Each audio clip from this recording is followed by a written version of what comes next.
Welcome to All Villa, No Filler, a podcast all about Aston Villa, the world's greatest football team. Please subscribe to the show. This is the Midweek Social, and I'm joined today by Danny Knott. He's a member of the AVFC London Lions and also a star of the West End stage. Danny's currently starring in Jersey Boys at London's Trafalgar Theatre. Danny, welcome for your debut on All Villa, No Filler.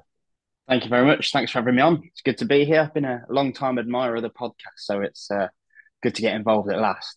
That's good to hear. Good to hear. Love it. Been meaning to do this for a while, so good to finally get it down. And we'll talk about Jersey Boys in a bit, but first we'll start with the Villa Boys.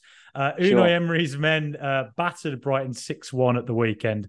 Danny, I got to start there. What did you make of that win?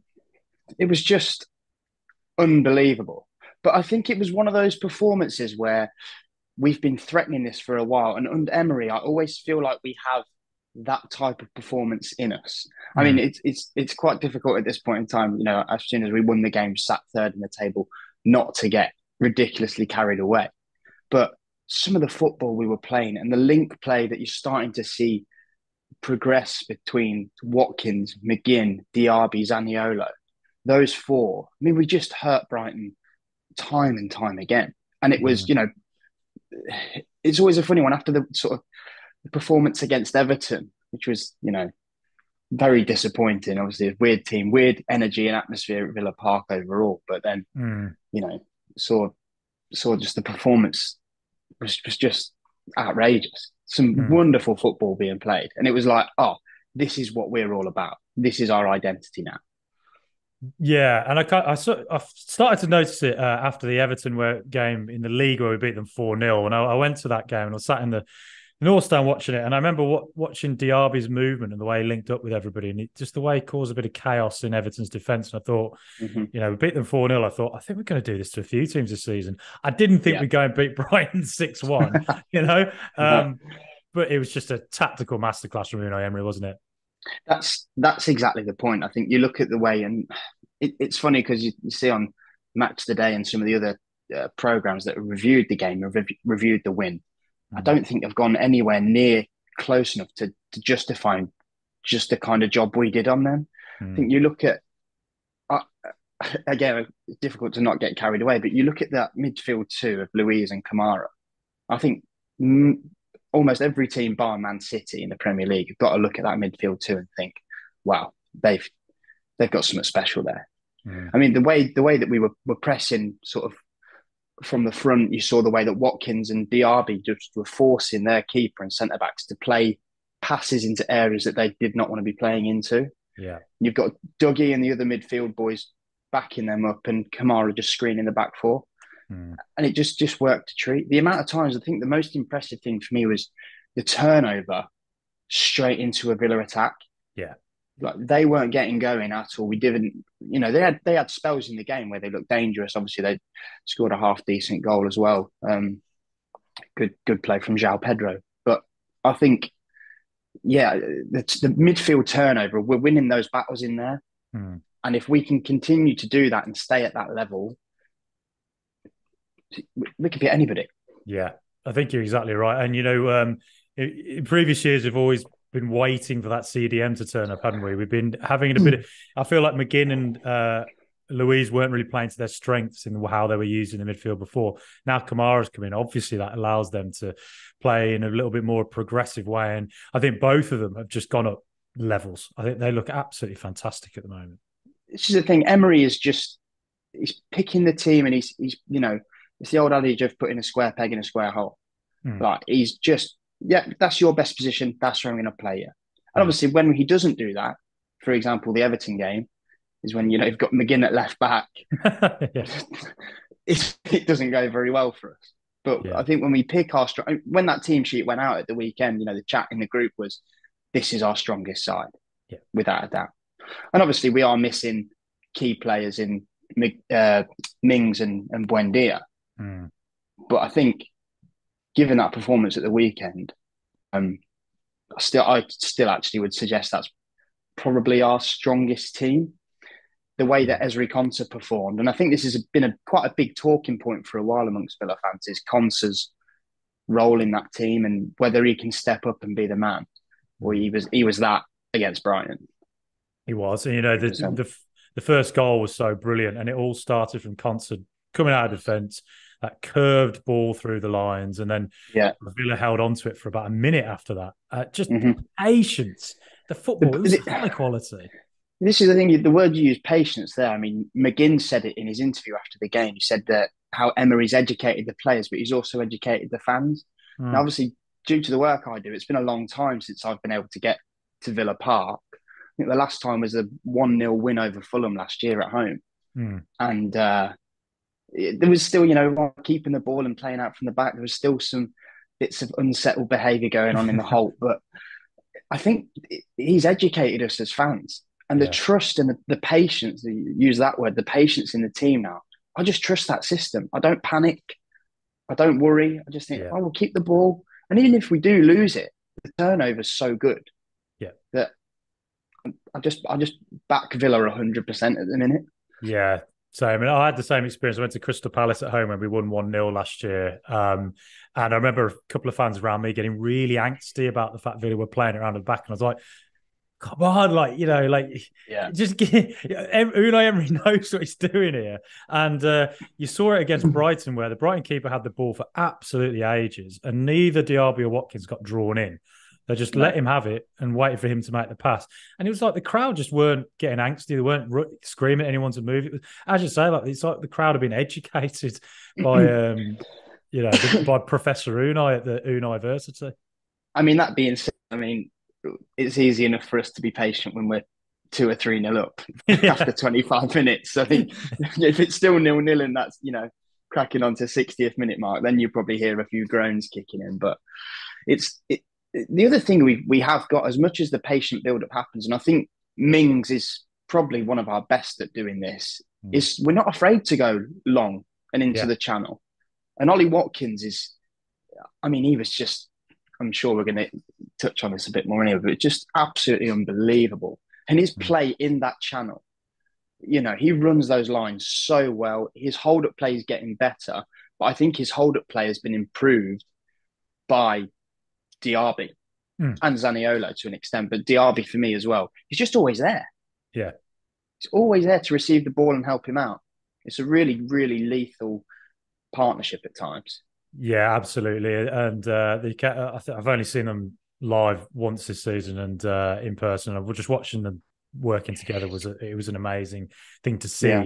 And Diaby's brought that right-hand side of the pitch totally alive. But, we mentioned Watkins. There were some questions about Watkins recently. He hadn't scored for a while. He looked a little bit like he was lacking in some confidence in himself. But as soon as he got that Chelsea goal, I think he always just felt, he just needs a goal and he'll be fine. What do you make of Watkins? What do you think of him as a player? I think he can be... It's difficult to say frustrating. I don't think he's necessarily a frustrating striker. He is a form striker. Yeah. And like you say, he needed that Chelsea goal and he was away and running it. I said it myself enough times. It wasn't working for him. And we needed to maybe look at starting John Duran, who'd been chipping in with a few goals, had been showing glimpses of brilliance and, playing quite well.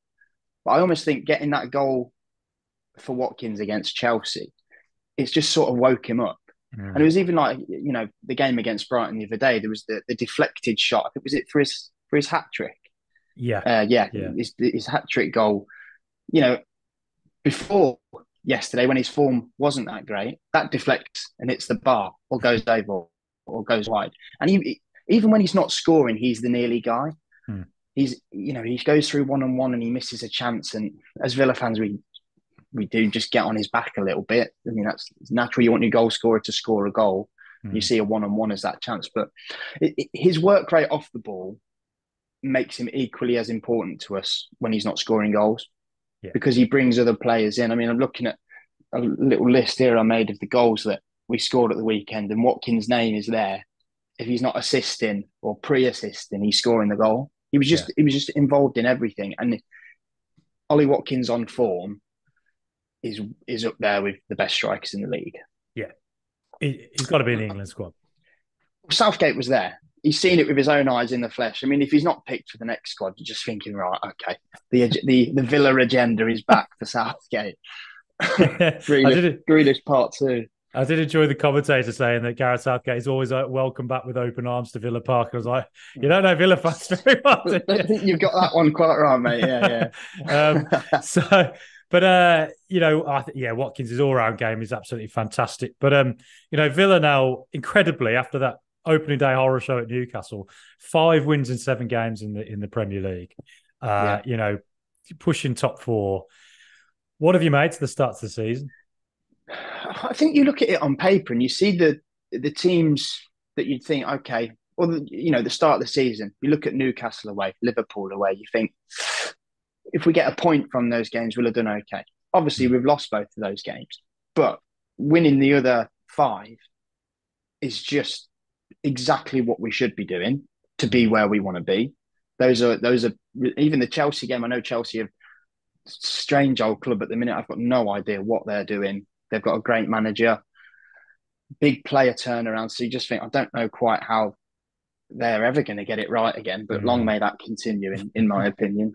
But yeah, I think picking up the wins we have, keeping the clean sheets that we've kept, I thought we deserved a clean sheet against Brighton. They're a brilliant team and will score goals. And it was good work from João Pedro to get in their goal. Obviously, Ansu Fati put the icing on the cake. We could have defended it slightly better, but when we've scored 6, I'm not going to nitpick over conceding 1. But no, I think we're especially with the injuries we've had, big injuries to important players. I think 5 wins out of 7. The only games we've lost are away to 2 teams who finished. Well, Liverpool didn't finish that great last season, but they've started the season really well, and they're a very, very decent side in this league, and probably will be. You think both of those teams will be in the top 4 come the end of the season. Yeah, it's an interesting one though this year, isn't it? Because it's the top 5 who are going to be Champions League. Looks like it. I'd love to see our name all over that, and I think there's a real possibility of us doing it. If we keep going the way we are, why not? Well, that was going to be my next question, because thinking of that potential top 5 and seeing how Man United and Chelsea have not started too well this season, seeing Villa's kind of consistency that we've shown. I mean, in truth, I think Newcastle, I still think was a freakish result. I think a lot of things just didn't go right for us that week with the injuries, and it just fell away apart a bit. Torres having to make a debut in a tough environment like that. Whereas Liverpool, I think, were just fantastic. I thought their pressing structure was brilliant. Klopp is a serious manager. But otherwise, I think Villa have looked really, really good. And I think that Brighton result was a statement win, to be honest. And so I'm now daring to think, like, I look at our midfield and think, are we actually the real deal? Like, can we do it? Like, we've seen many false dawns before, but what do you think Villa can aim for this season? Well, look, we've just won our 10th Premier League home game in a row. Villa Park is one of, if not the best stadium in the league. Yeah, making that a fortress is going to be really, really key to how high we can finish in the division. So when Newcastle and Liverpool and Arsenal and Tottenham rock up at Villa Park, the teams that we look at now, and we're competing with them for league positions, we need to do to them at our place what they did to us at theirs and make it as intimidating. I mean, St James's Park is probably the worst away day to open the league. They were so fired up, ready. It's the expectation, new signings starting, and Tonali obviously goes and has the game of his life. After that, he barely heard his name mentioned in the Premier League since that opening day. So it was just one of those. But I don't see why. I mean, obviously, you look at, despite the result of the weekend, Man City are just a level above. Obviously, they're struggling at the minute without Rodri.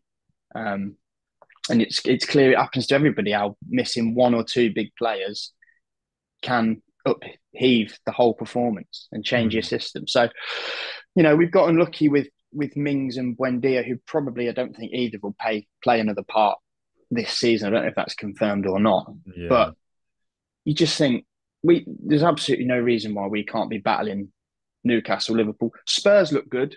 Yeah. Under Postecoglou, they're the team from last season where you go, okay, you're the ones who are going to be battling up there with us as direct competition. But after that first 7 games, I just think the sky's the limit for the Villa.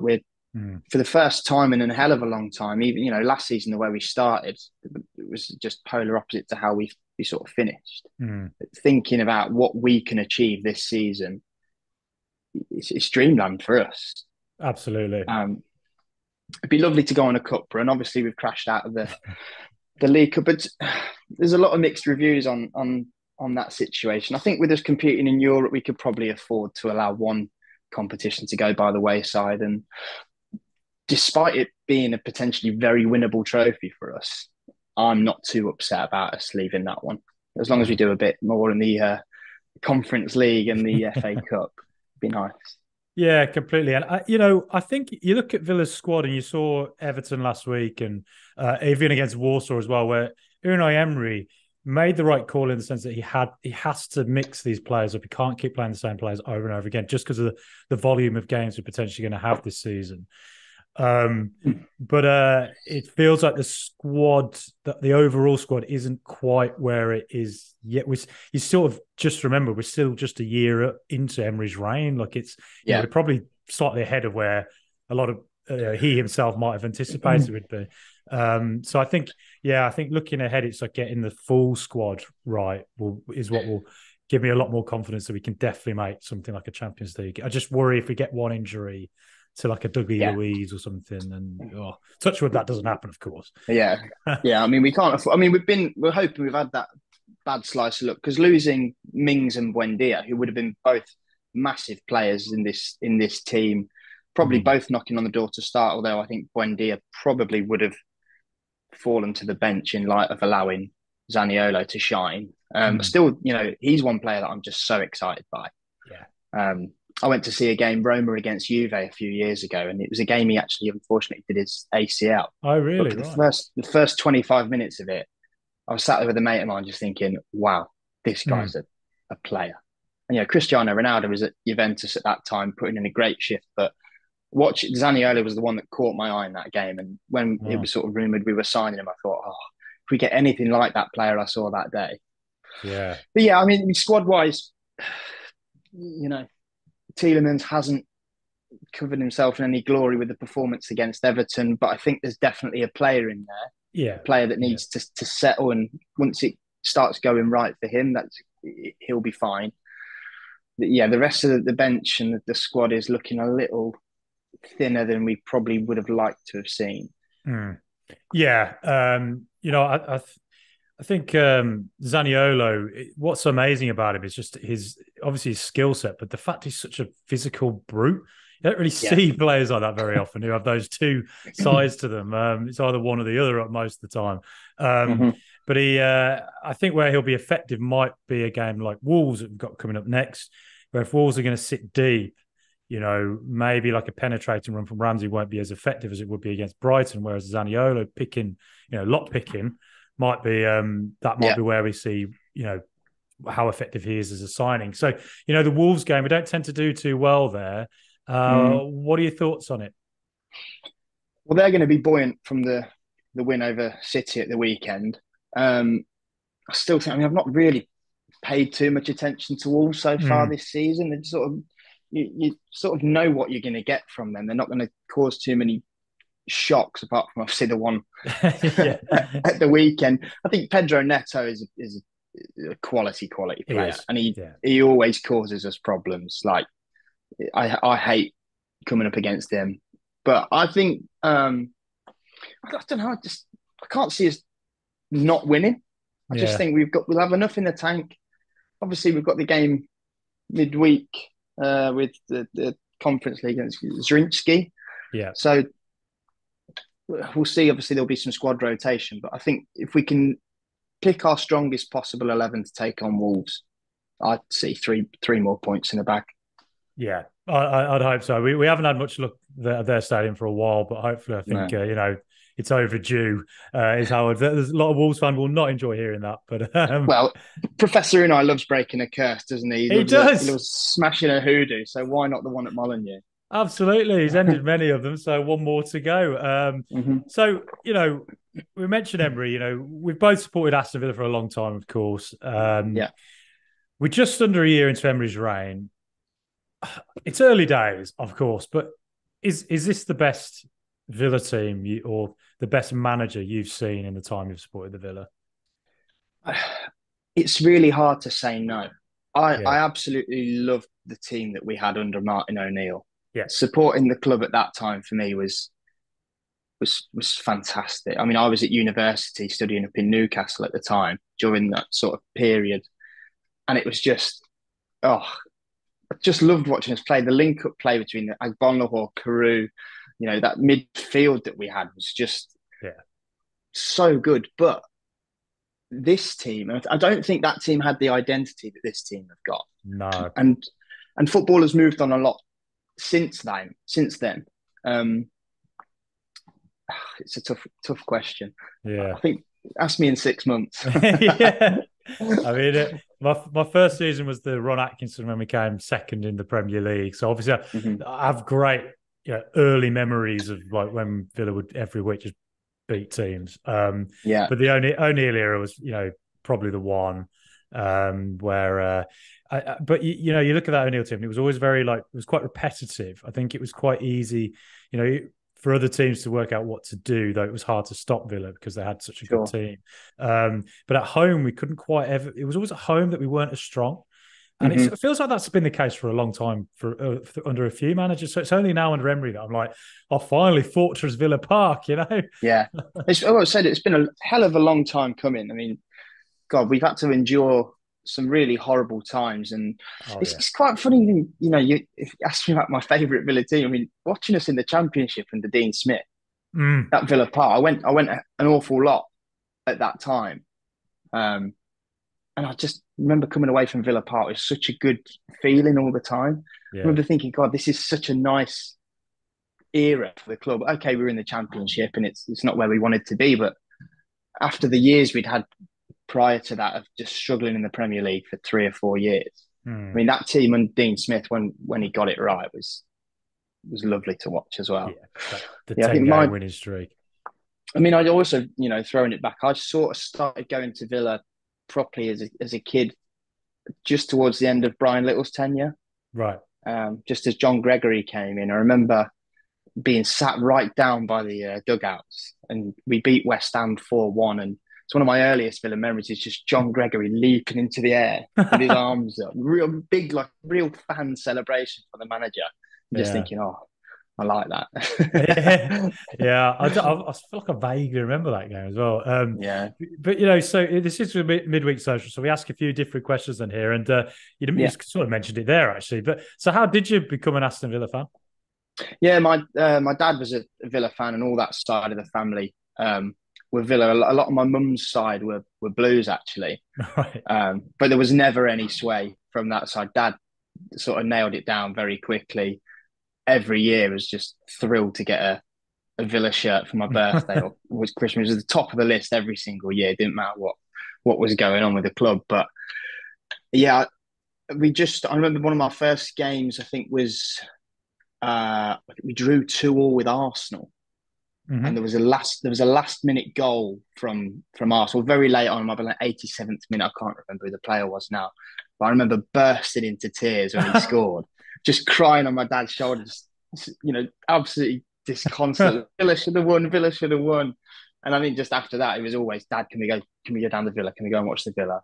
Yeah. I'm from a town in the East Midlands, and I was one of the only Villa fans around. Right. And every shirt I'd have was Dwight Yorke on the back. He was my favourite player. But I was known sort of affectionately in my local town as Yorkie. Right. Yeah. Even when I didn't have the shirt, I just walking to school, all right, Yorkie. It was, it was one of them. But are you surrounded by Coventry fans by any chance? It was mostly Leicester. Leicester, right. Mostly Leicester fans, and a few Manchester United fans thrown in there as well, who subsequently became Leicester fans, or one of which actually became a Villa fan. Right. And I was like, you figured it out in the end.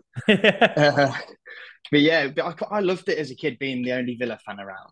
I liked sort of being that, I'm not going to go with the flock. And it was, whenever we never really did very well against Leicester, though. That was the problem. Never. We always, even when they were not very good, we always seemed to just not beat them. Yeah. I mean, the year that we obviously finished bottom of the league and they finished top had potential to be one of the worst years of my life. But fortunately, I was working away on a cruise ship in the middle of the Mediterranean somewhere when it all happened. So phone was off. I'm not, yeah, just clocked out of that whole situation. So Yeah, I was away for most of that year as well, so I kind of I was the same. I clocked out. As most, I was just like, yeah, I can't look at this. But yeah. best memory. It's a tough one, isn't it? It is tough. Honestly, like the playoff final, Mm. it came at such a brilliant time in my life as well. I mean, I was playing for the London Lions. We'd had a brilliant season. A team I coached back home had just won their league, and then to Mm. top it all off, Villa won the playoff final back in the Premier League. I just remember it was just so euphoric. There's Mm. very few things ever actually that sort of level up to score the feeling of scoring a goal, Mm. but the feeling of winning that game was exactly the same rush when that whistle went, and it's just, I mean, all on our knees, just couldn't believe it had happened. Yeah, that last 10 minutes when you bloody hell when they made it 2-1. With that Yeah, famous shot of Prince William. That's how we were all feeling. It was it was God. it was just it was so like we wanted it so badly, and we knew that as a club we needed it had to happen then. Yeah, yeah. After the year before, I was at the final the year before to Fulham, and it was just horrible. Mm. So I think after coming back after that, a year later, right, we're back. We have to do it this time. Yeah, I think there's nothing else that can compare to that. I think. No, not until we win the Champions League under Professor Unai next season. Right. Well, this is the thing to me. I'm just that little bit too young to really appreciate any of the cup wins. Sort of Yeah, 96, I was just not quite invested enough. It was the yeah. season after. Maybe I'm the I'm the thing that's going wrong. Well, yeah. Well, fortunately, I am old enough to have been at the '94 Coca-Cola Cup final. Although, unfortunately, that means I'm quite old. But Danny, look, you're on the West End, as we mentioned at the start of the show. Yes. Jersey Boys, huge show at the Trafalgar Theatre. For our American listeners, the West End is basically Broadway, New York Yeah. Broadway. Danny, tell us what your role is within Jersey Boys. Yeah. So I'm classed as a swing, which in footballing terms is effectively a utility man.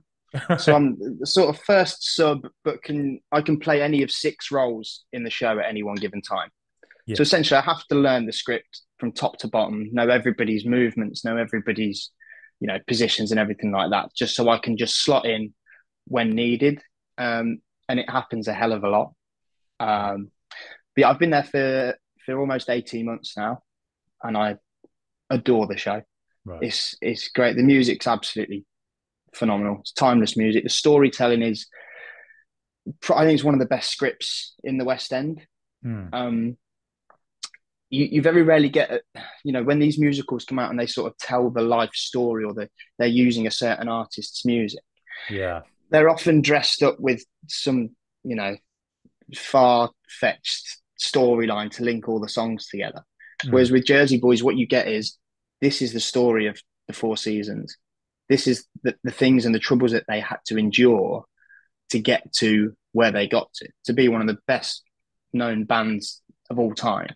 But you see some of the things they went through as a group, which was just crazy, like mafiosa sort of level things happening to them. But it's an amazing show, and I'm very fortunate that I get to cover the lead role of Frankie, which I've been able to do a few times now, and it's amazing. There's nothing like it, really. That's absolutely amazing to hear, because like I know a lot of people have done drama school and all that, and it's a really tough old industry, and I really am aware. And to see you sort of on the West End, what an amazing achievement. And what's the experience like of just being on the West End? It's crazy. I mean, it's taken me 12 years since turning pro to be on a West End stage. I've done a few tours, I've done cruise ships, a few bits and bobs. But I remember my debut when I sort of went on for my first show in the West End. Just went up to take my bow, and it was like just unbelievable. I was burst into tears. It was like, okay, this is what it's all about. It's quite a funny one. I mean, you have got Broadway and the West End are sort of the two biggest theatre communities in the world, really. Yeah, So yeah. to sort of feel like you're part of that, something special, something sort of elite, is it's incredible, and I just Mm. cherish every single time I get to step on there. It's amazing. Yeah, it must be just that rush of the crowd, reacting and all that. Yeah. And having worked for it for such a, really put in the hard yards, it's Hmm. brilliant. And Yeah. because a lot of people look at acting and think, people might want to do film, TV, other, Shakespeare, all that stuff. I mean, was it always your ambition to do musical theatre? Was that always your aim? Yeah, singing was always sort of my main passion. Mm. And I did sort of hilariously took sort of drama as a bit of a DOS when I was at school. I initially wanted to do sports journalism or physiotherapy or something related to sport, Mm. but just got the bug for performing and storytelling. And you know, it it sounds cliche, but it's that, again, the feeling of scoring a goal when everyone's celebrating your success with you at the same time because there's something you've done. When Mm. you're stood in front of an audience of 1,000 people all applauding you for the work you've just done, Mm. it's like, oh, okay. I mean, don't get me wrong. You offer me a West End bow as a leading man or scoring a goal in front of a packed whole tent. It only ever goes one way. But it was it's probably the closest thing I could have found. That Yeah. adulation and yeah. Just the art of performing. Yeah, it's an amazing thing to see, and you've done. And the West End itself. I mean, is there like is there much of a football community involved? Is there many football fans that you work with at all? Yeah, there's actually, I think, a much bigger community than people realise. There is Right. a West End charity football team, so they sort of get around and play against other teams, but all in the aid of charity. There used to be quite a high profile game between Les Mis and Phantom, and they Right. sort of face off against each other once a year. But again, it was all for charity, and sometimes get some celebs chipping in and joining in as well. But I'm part of a group of about 150 lads, Mm. and there's a message that will go up sometimes. Oh, does anyone fancy a game Friday morning? So and it's all people working in the West End, working in other areas of the theatre community, in all departments as well. Technicians, actors, lighting, sound, and it brings everyone together, and it's Mm. great. And I've met so many people through football, despite the acting being the thing that's led me there. But it's the Yeah. football is where I connect with people. Yeah, it's a massive thing, isn't it? Just having that Mm-hmm. common connection, really. Yeah, It's been a big thing for me, even just moving down to London, to be honest, to meet so many new people like yourself, for instance. That's how we've met. yeah, But sure. if people want to see Jersey Boys, on the West End at the Trafalgar Yeah, Theatre, how can they do that? you can go to the website, which is obviously, if you just pop Jersey Boys tickets into Google, you'll get yourself to ATG Theatre website. We're playing currently till January. Mm-hmm. Maybe beyond then. We're not too sure quite what the plan is at this point, but yes, we're there till January, and it's a guaranteed good night. I've got to get some of the London Lions boys down at some point. I had one of the lads in, Adam, a couple of weeks ago, and I think he enjoyed it. You'll have to ask him. Yeah. Well, because you mentioned that you're a London Lion. We're both part of the AVFC London Lions as a Villa supporters group down here. You've been part of it for a lot longer than I have. I've been there 2 years, but you've been there Yeah. since pretty much the beginning, I think. Yeah, well, I joined the London Lions in 2016, and it was through one of the lads I'd actually met acting. I think he'd been in a panto with a friend of mine, and I got involved. And we went. The first game I had with the Lions was to go to Reading away. It was the infamous 2-1 away win. Hadn't won away in over a year. Don't look back in anger. It was a fantastic start. But yeah, we started the London Lions FC up shortly after that. A group of about 10 of us just playing five-a-side, basically people getting together for a game. And now it's grown into this fantastic social, get-togethers. But the games, the league, the LSL is just is brilliant. It's great to be a part of. Pulling a Villa shirt on and getting to represent Aston Villa in any capacity is pretty cool. Yeah. But yeah, I've been through every phase of the football teams up and down, so it's been a good journey so far. Yeah, you've seen we've both seen some very low points. We've both seen some very, very high points as well Yeah, playing for it. But absolutely. it's honestly, I can't recommend it enough to join the Lions if you're based down here in London, particularly, or even the surrounding area. It's definitely something to get involved with. I think if you're a big Villa fan. Now, Danny, where can we find you online? I'm on Instagram and Twitter. I think it's at Danny Knott 89. I think is most of my handles, but yeah, you'll probably get quite a decent balance of Villa content and theatrical content. There's usually something on my story of me running around dressed up in a wig of some description. Yeah, there's always something going on the socials. Right, and just before we go, last thing, Wolves. Well, Mostar obviously first, but we'll look at the Wolves game. Score prediction. I'll go 3-1 Villa. Probably an inevitable Neto goal for them, but I think we'll see him off. I think Watkins in the form he's in now, he'll get a couple more, I fancy. And Mostar result? I mean, they're not going to roll over. They put a great shift in against Alkmaar, but 3-0 Villa. Fancy us to get another 3. I think we'll get going in Europe. That'll be the way. Well, Danny, thanks massively for coming on. It's been an absolute pleasure to chat to you. No worries. Thanks for having me, mate. Anytime. Up the mighty Villa. Come on.